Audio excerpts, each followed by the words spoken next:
Bar damar домая аав ширэн доо ада хин босгож аваарай.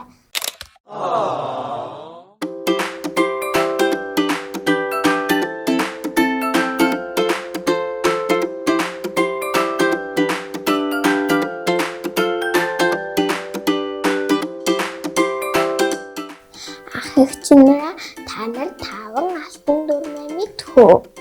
Сайн бацгаана намайг Ануучин гэдэг манай аавыг бэлдэж чадсан гэдэг манай аав ээлжийн менежерээр ажил хийдэг. Өнөөдөр би та бүхэндээ 5 алтан дүрмээ танилцуулъя. Эхний дүрм бол суудлын бүс.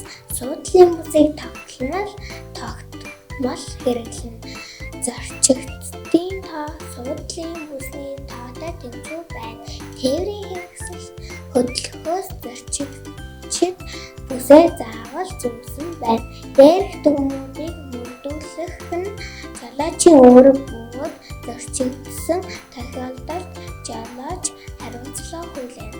Хоёрдугаар алхам тэмдэг тэмдэглэгээ.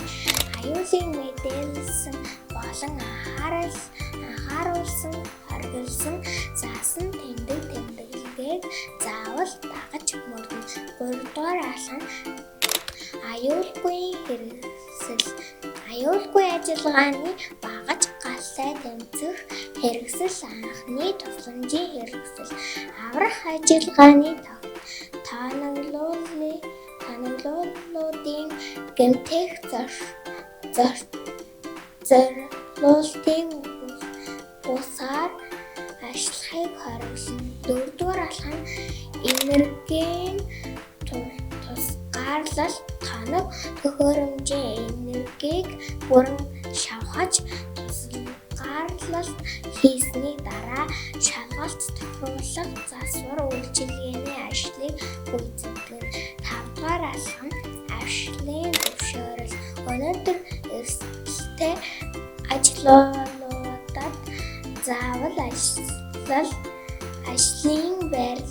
байрны үзлэг хийлгэж зөвшөөрөл авсны дараа ажлыг гүйцэтгэнэ. Та нар 5 алтан дүрмээ заавал мөрдөж ажиллаарай.